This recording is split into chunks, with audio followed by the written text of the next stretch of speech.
So you want to get some more kills in Warzone. I get it. And I'm giving you my secrets. Recoil control, dealing with bunny hoppers, getting good at movement yourself. Even, where the hell do you land? Many of you guys like myself are preparing for Warzone 2. Or you're just coming back to the game, and I get you. We'll be going even deeper in future videos and clips, and I'm gathering your questions. But don't worry, I got you. Right off the rip at Storage Town. Under pressure, he's got good movement here. Third party comes in, catches the pinch. He sees him on the hill. Gets good cover at least. What is the drops off, for Rebirth playing right the edge now? there. At least he's making some good decisions, which I like to see. Swaps weapon. That's some COD timing. He probably could have got some shots on.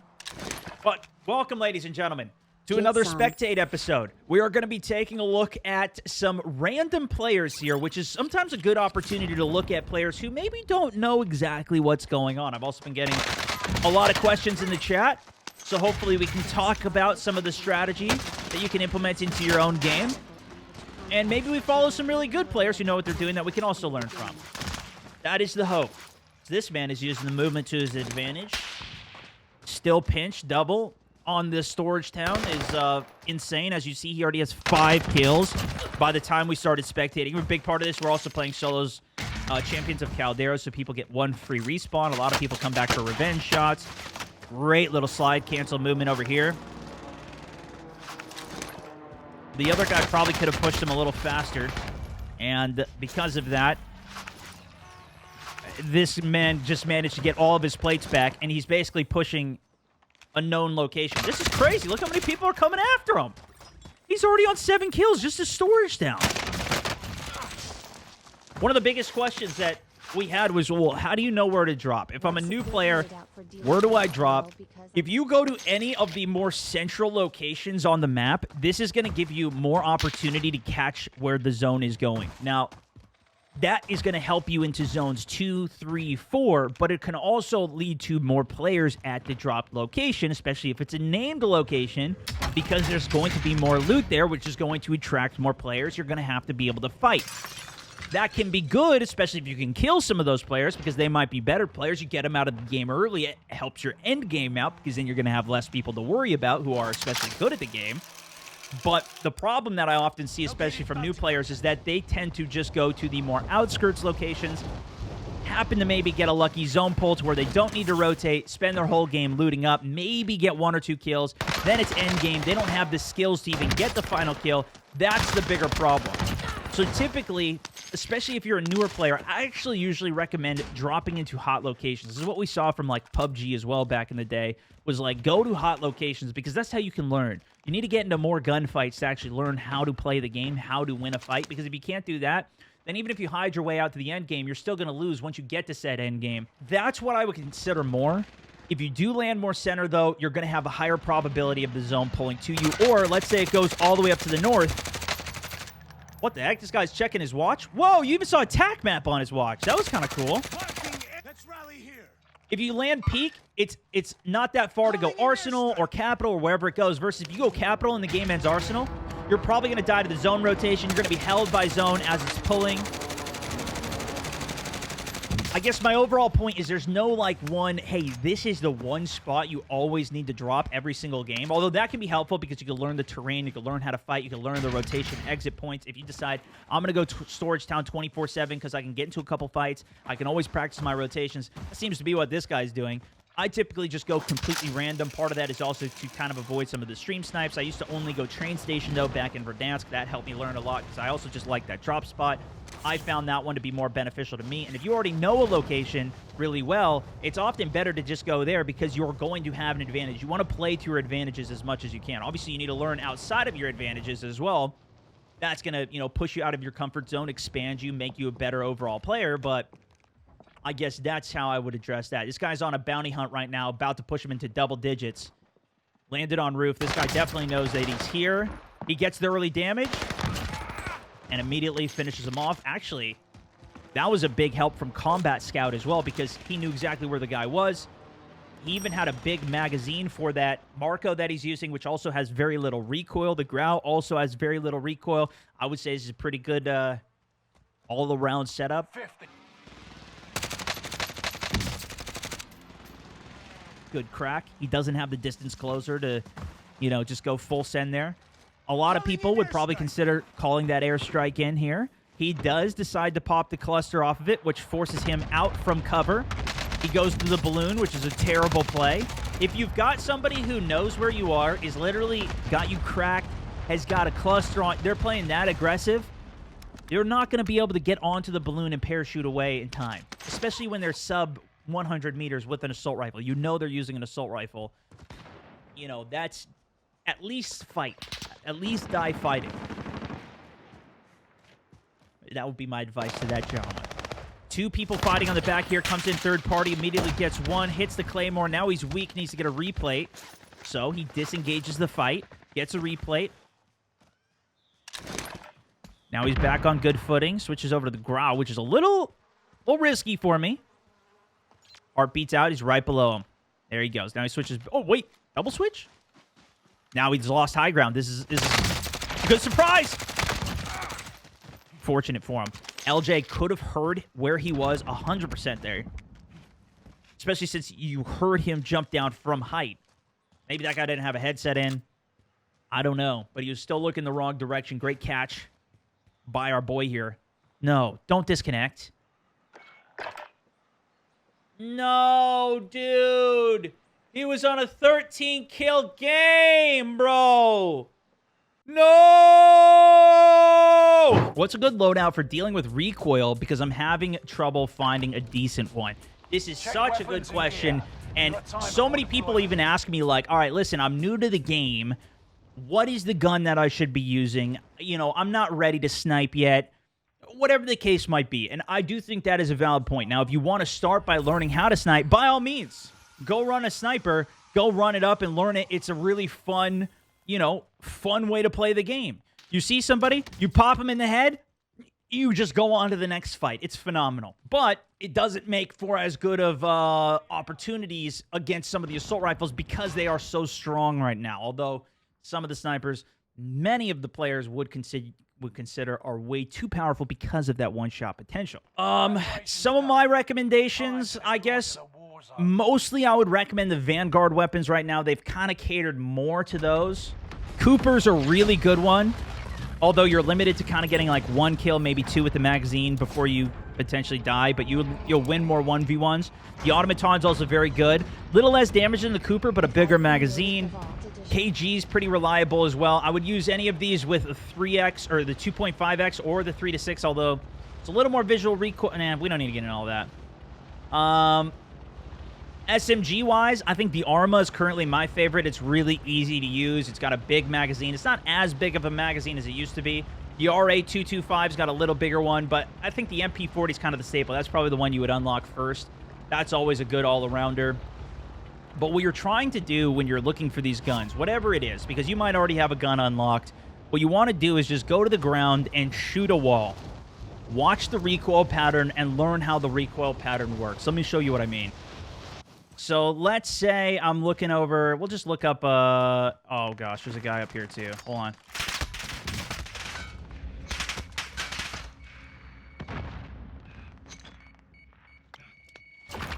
Perfect. No way. Yes way. So if you're going to go ahead and shoot a wall, mouse in the air, you can do this with a controller, too. Just don't adjust your right stick.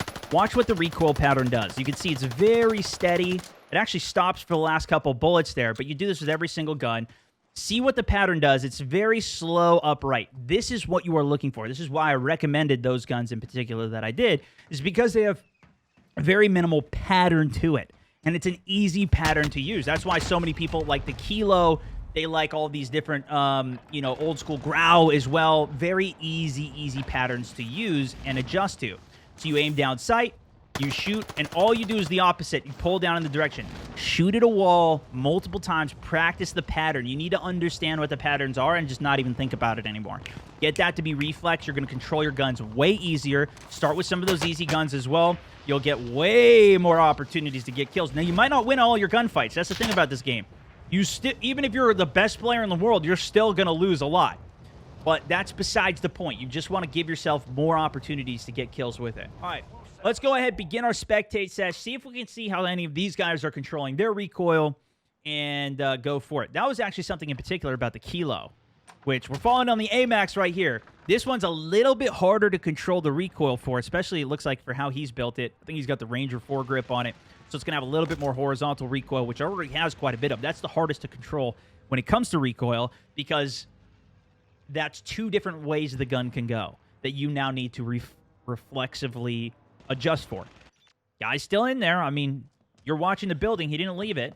Unless he went out the back, I guess. You already hear footsteps. You don't need to be on your heartbeat sensor here. So this is a great example of then another question I got a lot of. How do you counter people that are slide canceling? How do you counter the people that are bunny hopping, that are making these plays so aggressively? As you see, this guy was using an MP7. First of all, you got to assess what weapons you have. That guy had an SPR and an AMAX. You should not be pushing a close-range building when you don't have a lead on a fight, especially when somebody, like, maybe if you catch a quick third party, but this guy's third party had ended 20 seconds ago. He had plenty of time to get a replate, especially for how fast you can heal. This guy's also using a submachine gun. Clearly, he can fight inside the building. You know, if he won the fight there, like, maybe you can consider a push there. But I think bigger point there, even with that guy's push, you saw when he went in, quicker ADS, that's definitely an element of it, right? But more so, if he just wasn't on his heartbeat sensor and just used his ears, he knew exactly where that guy was. You could hear him on the wood. You knew he was inside. You also knew he was inside because he was just on the red dot tac map from the last kill that he just got. Even if it was the other guy that was shooting that died, you at least know which floor they're on. It was, or relatively to where you were, because at least one of them pinged on the tac map. They're in the building. He didn't have an opportunity to leave. Like, you could see all of this that we're just gathering through our situational awareness of the game and what's happening to her. If he went into that already pre-ADS, oh, okay. There's not much you can do about this. Holy, dude. Double stun locked into an RPG? Oh, he's going for the revenge. Come on, Drizzy. Go for the revenge here, man. Now, this is a riot shielder, and he does not have a Semtex. Typically, if you want to counter riot shielders, you want to bring some semis, especially for solos. Semtexes are a little bit more valuable. Oh my gosh, he got so lucky right there. I always had the last but, you know, this is the build this other guy's using. Doesn't really scream, I know what I'm doing, you know, for the other guy. So this is a really good challenge from Drizzy here. Well done, man. I think a lot of dealing with the slide cancelers, though, and the movement people, a lot of it is you getting your movement skills up so you can counter it, but it's also trying to play to your strengths of whatever your loadout is. That's why whenever I run, even if I run SMG Sniper, I usually use my SMGs a little bit more mid-range, so I don't push close-range buildings to where the controller auto-tac sprint players who are using point-blank build Blixens or hipfire PPSHs or whatever it is, they're gonna kill me almost every time if I try and push a building with my more mid-range built MP40 with a sniper, right? Like, I need to stay in the woods, I need to stay on the hilltops, I need to play to power positions, play to zone pulls, play the lead of pulls, so that way when people are crossing from their rock, leaving their building, I can fry them and take them out of the game. Now, this is interesting. What he's trying to do is get an opener into the fight. Bad Semtex. He knows exactly where the guy is. Another terrible Semtex. But if he can get the opener, there it is. He got the full. He didn't even just get the opener. He got the full. But these are the typical people that you want to go after. You pop a UAV. Dude is not ghosted. He's sitting in the same building for three UAV swipes, 4 or 5, the whole UAV duration. That's a passive player. These are the people that you want to push out because they're a little more nervous. And typically, you being the aggressor in the fight is the advantage as Drizzy gets pushed on from another player. What does he do? Runs out back, stimmed, gets distance out of the building, gets a random angle on him, trying to get an unanticipated opening shot, gets the opener. Now we can push it. A little bit of lag. Guy ran out the back. He saw it and finishes it off. This guy did not have the opportunity to get a replate. You didn't hear the plates going in. If he did go for replate, that's even more opportunity to catch him while he is healing. What the other guy could have done is just played that corner of the building. So that way, when Drizzy went for the push, he's taking his plates on the corner. He could dive to left. He could dive to right. He could make some plays from there. He could go back into the building and buy himself more time to get his replay off. Depends how aggressive Drizzy plays it. Drizzy didn't really play it super aggressively there, but it worked out in his favor because the other guy didn't make a good enough counterplay to his initial opener that he didn't finish off. He had the opener on Drizzy there, but Drizzy did a good counterplay to him. That was great. 8 kills now on board, top 24. Just going to put this out there for the ones who say aim assist doesn't work for them. You aren't using it right. They're probably overcorrecting with the right analog stick and fighting against the aim assist instead of strafing with the left stick to stay off the right. Let aim assist do its job. This is a very good point. Aim assist is stronger while you are moving. So you want to be strafing when using a controller, basically, at all times. And that's just a good rule of thumb in general in this game. You are accurate while moving. Many shooter games that I've played, you lose accuracy while you're strafing because your gun's bobbing all over the place. This gun, you can even jump shot and hit somebody out of there. That was just unfortunate, somebody in the bush there, but he should, no, I think maybe he did use his respawn. So I guess we're going to be following with iCamp247, who just caught him in the bush, dude. Oh, there you go, camping his ass off, living up to his name. This is what you have to deal with in solos, though, all right? Don't just call it quits because somebody kills you camping. That's why you have your respawn. That's why you try and play around it as best you can. He only has 2 kills. This is actually going to be really interesting to see if we can get this guy a win, if he can actually get a win, because this is what they call sentinel players from Call of Duty, as their quote as one. This is a valid playstyle, and it very much is. You know, this is how, as much as you rage about it, this is how many people play the game. So it sucks, but you kind of got to check those bushes. But anyways, to finish the thought on aim assist, it is very true. I've seen many videos of people saying how broken aim assist is, where if you just hold your stick and just strafe, then it'll automatically, like, you know, somebody runs in front of you, the aim assist stays so locked on. Many of the Modern Warfare guns have a little bit more aim assist. In particular, we've seen comparisons of like the Kar 98 versus the K-Swiss. The Kar 98 always had way more aim assist on it. That was why many people liked it. But see, this guy's actually playing a really good strategy. He's playing the center of the zone. This is going to give him the most potential to make it into Zone 2, in particular for this mode. But this is the same thing for every Battle Royale I've ever played in solos. I mean, pretty much. This was the textbook strategy for PUBG. You get to the building that is in the zone. You try and play early zone, take a vehicle to it, get into the buildings, hold the center zone, because if you get the zone pulls, you immediately don't have to deal with so many things. This game just went from 20 people to 9 as that zone locked. You hear all the shots happening on the edge of zone. This is where everybody's all forced in. Playing the center gives you the most probability. But the problem that is with this is what I was talking about in the last little segment when I was talking about where to drop in the game. You need to be able to deal with fights. You need to actually be able to win your gunfights. If this comes down to a 1v1, is he going to be able to actually win? This is a bad decision. He has stealth to his advantage, and he calls in a random airstrike. This is what so many people in my chat tell me to do all the time. You got an airstrike. Call in your airstrike. Why would you ever do this? This guy just gave his position away. He called the airstrike, didn't get the kill. Of course you don't. It gives a giant warning. If it was something that was a stealth bomber and they didn't know that they were getting airstriken, or you were going to follow it up with shots, but what's his plan? There's still 7 people alive at the time. Just, I don't like these plays in general. I'd rather say save it. That being said, he's not sniping. That's where I would typically say use the sniper or whatever for it. You guys hear me rant about this in all my solo gameplays, though. If you haven't seen any of my other solos, definitely check them out. I always love it, as well as some of the trio squads. As the opportunity, great kill right there from iCamp247. Doesn't get the finish up, which is really bad for him now, though. He knows where 2 of the players are, that guy and the guy that guy was shooting at, but he's one unaccounted for player at this point. My guess would be in the high hill control up here, and sure enough, he is. Didn't hop down, took control of that situation. That guy just popped his self-res. 1v1v1.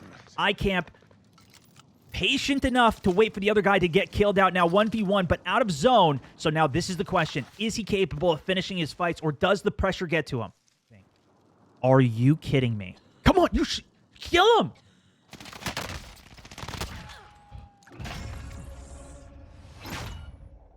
I can't believe it. I mean, I can, but usually the people that are camping really don't know what they're doing. And he didn't know completely what he was doing. He had a couple win opportunities there a little bit sooner. He could have ended the game, but he played his style. He's got his ghillie suit. He's got his bush. And if you don't move, you know, that's how Call of Duty players work. That was sus. Bro, he's got 3 kills, missed half his shots. He can hear everything. What was sus about that? He called in a terrible airstrike. Like, what are you... I camp, my man, coming in with a huge dub. How many wins do you have on the board? How you feeling after that one? That's number 855, feeling good. Oh, thankfully I saw him up on that damn. rock in the gas. Stone. Man, okay, so has this been your main Mountain. strategy throughout, using the ghillie suit, using the bushes? Talk to me a little bit about your strategy. That's all I do. I'm 52. I don't have the hand-eye coordination, so I have to sit there and play tactical/campy. My man. There it is, ladies and gentlemen. There it is. I mean, come on, man. He knows. This is what I'm saying, guys. These are actual people. These are players. You don't understand. And it works. But he had the confidence in the end game. He wasn't even shaking. He wasn't shaking his boot. His voice was calm. He was steady. He knew what he was doing. He was just going for his strategy. That was beautiful. All right? And I don't care what you say. I know everybody's going to be pissed that he's camping. I don't even care. All right? That's a win. Welcome to Battle Royales. If he went into that already pre-ADS... Oh, okay. There's not much you can do about this. Holy, dude. Double stun locked into an RPG?